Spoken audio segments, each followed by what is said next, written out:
నాలుగవ టెస్ట్లో team India super ప్రదర్శనతో మ్యాచ్ను డ్రా చేసింది. ప్రస్తుతం 5వ టెస్ట్లో గెలిపే లక్ష్యంగా పావులు కదుపుతోంది. ఇటువంటి పరిస్థితుల్లో బీసీసీఐ గంభీర్కు షాక్ ఇచ్చింది. ఆ విషయం ఇండియాకు 5వ టెస్ట్లో నష్టం కలిగిస్తుందా అనే అనుమానం కలుగుతుంది. ఆ వివరాలు ఇప్పుడు మనం చూద్దాం. సాధారణంగా ఇండియా మ్యాచ్ గెలిస్తే ఎవరూ ఆ విషయంలో గంభీర్కు క్రెడిట్ ఇవ్వరు. కానీ ఓడిపోతే మాత్రం గంభీర్పై విమర్శల వర్షం కురిపిస్తారు. ఈ తంతు ఇలా జరుగుతూ ఉండగానే ఒక కీలక వార్త జాతీయ మీడియాలో ప్రత్యక్షమైంది. ఆ వార్త వివరాల్లోకి వెళితే గత కొన్నాళ్లుగా టీమిండియా టెస్టులో నిరాశపరుస్తోంది. ముఖ్యంగా గౌతమ్ గంభీర్ హెడ్ కోచ్గా వచ్చిన తర్వాత స్థాయికి తగ్గట్టు రాణించలేక చతికిల పడుతోంది.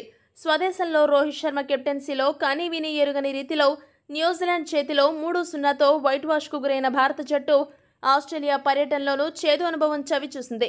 ఈ క్రమంలో ప్రపంచ టెస్ట్ ఛాంపియన్షిప్ 2025 ఫైనల్ చేరే అవకాశాన్ని కూడా టీమిండియా కోల్పోయింది.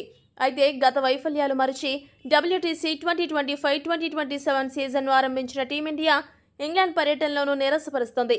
తాజాగా మాంచెస్టర్లో జరిగిన 4వ టెస్ట్లో డ్రాతో గట్టెక్కింది.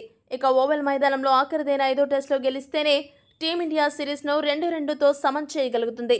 లేదంటే హెడ్ కోచ్గా గంభీర్ ఎంపిక అయ్యాక విదేశీ గడ్డపై వరుసగా రెండోసారి భంగపాటు తప్పదు. ఈ పరిస్థితుల్లో గంభీర్పై వేటు వేయాలనే డిమాండ్ కొంతమంది నుండి పెరిగిపోయింది. అయితే గంభీర్పై నమ్మకం ఉంచిన BCCI bowling coach Morne Morkel, assistant coach Ryan డష్కాటేలపై ఆసియా కప్ 2025 ముగిసిన తర్వాత ఉద్వాసన పలికేందుకు భారత క్రికెట్ నియంత్రణ మండలి రంగం సిద్ధం చేసిందనేది ఆ వార్తల సారాంశం.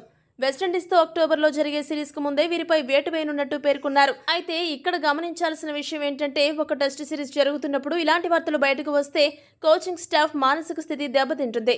అప్పుడు అత్యుత్తమ కోచింగ్ను ఆటగాళ్లకు ఎలా ఇవ్వగలరు? 5వ టెస్టుకు ముందు ఈ వార్తలు వెలువడడం వల్ల కోచింగ్ స్టాఫ్లో అభద్రతాభావం పెరిగిపోయి ఆటగాళ్లకు సరైన కోచింగ్ ఇవ్వడంలో విఫలమైతే ఆ ఎఫెక్ట్ అంతిమంగా టీమిండియాపై పడుతుంది. ఇంత చిన్న లాజిక్ను బీసీసీఐ మర్చిపోయి మీడియాకు ఎందుకు లీకులు ఇస్తోందో అంతుపట్టడం లేదు. ఈ వీడియో గనక మీకు నచ్చినట్టయితే లైక్, షేర్, కామెంట్ చేయండి. మరిన్ని స్పోర్ట్స్ అప్డేట్స్ కోసం మా ఛానల్ సబ్స్క్రైబ్ చేసుకోండి.